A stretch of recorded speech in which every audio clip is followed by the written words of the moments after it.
This is a photograph by Walker Evans. And this is a photograph by Sherry Levine. Walker Evans' photograph dates from 1936, when he was hired by the Farm Security Administration to document the American South in the wake of the Great Depression. Sherry Levine's was taken in 1981 from a reproduction of the Evans photograph, as part of a series titled Yes, After Walker Evans. Credit where credit is due, but if forgery is not at issue here, what is? Evans' photographs are iconic and indisputable documents of the Depression. They show us its face. But what exactly do Levine's photographs show us? Recent art is full of copying of all kinds and degrees. Art that borrows, steals, pilfers, or poaches existing images, some of them iconic, others not. Are these confessions of creative inadequacy? Bald opportunism masquerading as concept? Are these cries for help as we drown in an image-saturated world? Or the death rattle of the great pictorial tradition? How are we supposed to distinguish this kind of copying from a long history of art full of illusions, influences, and innumerable instances of visual sampling, long before hip-hop spread the sonic version of it coast to coast? A sample, after all, is just one part of a whole song. But what if the copy is the artwork? This is the case for copying. Artists, of course, have been copying since time immemorial. In fact, the earliest Western traditions of aesthetic thought defined art as mimesis, or imitation of the visible world. But artists don't just imitate the world, they imitate each other, copying in order to train their hand, or demonstrate stylistic innovation. They copy to signal the influence of other artworks, to claim the prestige of a particular heritage, or to rework a stock artistic subject for their own time. Working from existing imagery and traditions can also suggest new ways to navigate history. Raphael's intimate portrait of Pope Julius II became a model for Velázquez's portrait of Pope Innocent X, which in turn inspired Francis Bacon to make over 45 versions of his own, each portrait transgressive in its own time for how it exposed psychological depths of the man at the seat of the church's power. Velázquez's Las Meninas was also metabolized by Pablo Picasso, who additionally made numerous versions of Le Déjeuner sur l'herbe, painted by Edward Manet in 1863. Manet's Déjeuner, in turn, borrowed its composition from a Raimondi engraving of Raphael's Judgment of Paris, and its subject from the Concert Champêtre. But it's Manet's old musician that establishes him as the modernist mixmaster. Though it might look like a genre painting,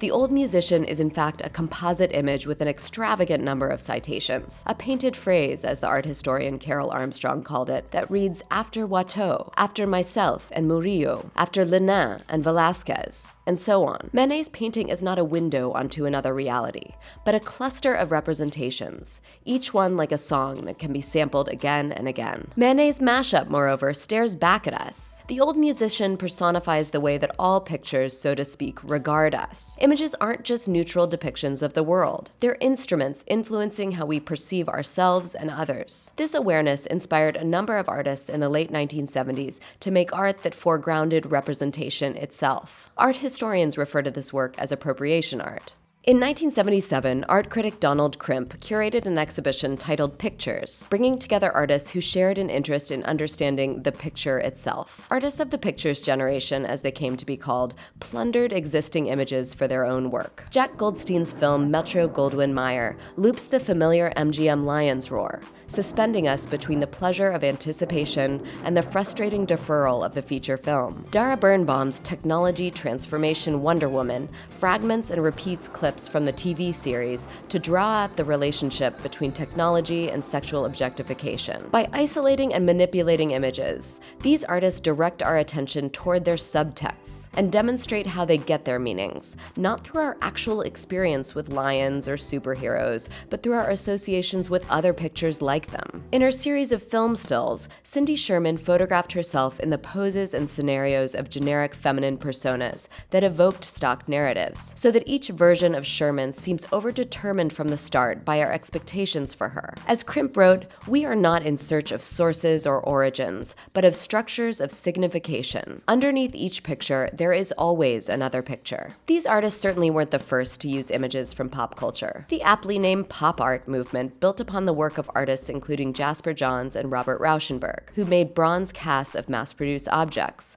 or incorporated newsprint and rubbish into their work. Art historian Leo Steinberg described this work as belonging to the flatbed picture plane, borrowing the term from the flatbed printing press that had flooded the post-war world with mass media images. As Steinberg saw it, paintings were no longer doorways to imaginary worlds, evoking our visual experience. They were like tabletops strewn with papers and objects that simulated how we look at pictures in newspapers and magazines. Not incidentally, Andy Warhol began his career in advertising. Warhol explained that he chose the subjects of his paintings, from commercial products to celebrities, precisely because everyone already liked them. The artist's job, so Warhol claimed, was not to offer up new images of beauty, but to reproduce what society had already approved. This authorized him to appropriate images of mass-produced objects and to churn them out in the studio he called the factory, blurring the distinctions between artist and factory worker and between commodity and art. In more recent years, Richard Prince, who may sit atop the high throne of copydom,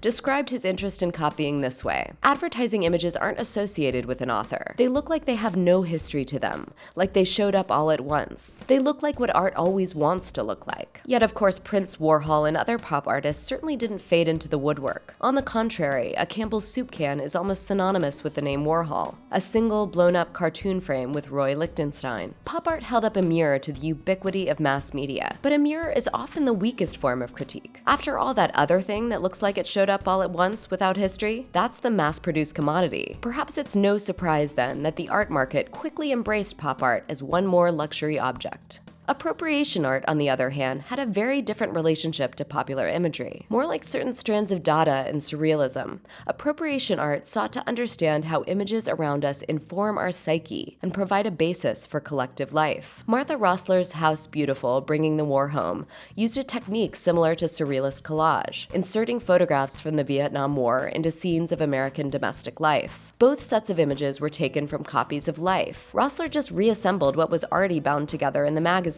and what only a serious threshold for cognitive dissonance holds apart. Appropriation art also harkened back to the ready-made, by highlighting how an artist's gesture of selection could confer value on the most mundane object. Like the ready-made, appropriation drew attention to the institutions whose operations depend on ideas of exceptionality and originality, even and especially in the face of total unoriginality. Appropriations by Sturtevant, who made perfect copies of artists' work, in the case of Warhol actually borrowing his silkscreens to get the job done, as well as those by Sherry Levine, compel viewers to question just what kind of value is added by a signature, and more importantly, what kinds of people have historically been authorized to sign works in the first place. Hint, hint, they've usually looked more like Walker Evans and Duchamp than Sherry Levine or Sturtevant. Indeed, countless creative achievements in our museums are considered anonymous, many of them seized from regions and social groups that have been denied recognition and representation. This is to say nothing of conventionally unauthored cultural contributions, from quilts to recipes to folk or blues songs. In his essay The Death of the Author, the theorist Roland Barthes argued that writing contains many layers of association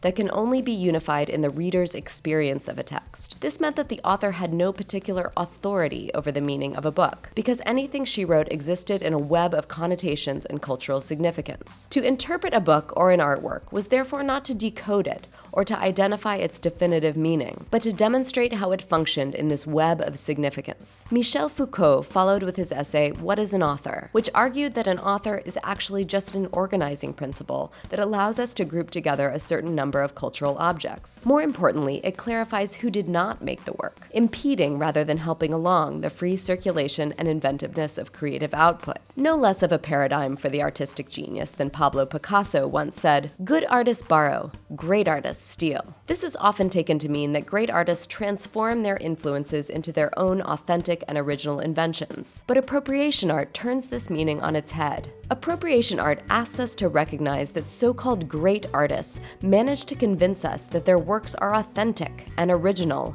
because society has already given them the power to be authentic and original, for reasons that have little to do with genius and a lot to do with the structures of power that concerned Foucault. Yes, there are people who have done amazing things and gotten credit for it, and we're grateful for their work. But copying shows that the idea of the original originating genius is a myth. It shows that this myth is linked to the power of images themselves to determine what kinds of representation, visual as well as political, are made available in our societies. Appropriation art, while sometimes confounding and often contested, helps us see that the context of pictures is absolutely integral to their meaning. It reminds us that pictures don't just have histories, they exist in history. A copy, no matter how perfect, is never really the same as the original, since its context is always shifting. And since we exist in history, our perspective is always shifting too. When artists copy, we recognize that they're making fresh meanings through their interaction with signs and symbols and bits of information already out in the world, and that this work is never done, not for them and not for us. The Art Assignment is funded in part by viewers like you through Patreon.com, a subscription-based platform that allows you to support creators you like in the form of a monthly donation. Special thanks to our Grandmaster of the Arts, Indianapolis Homes Realty. If you'd like to support the show, check out our page at patreon.com/artassignment.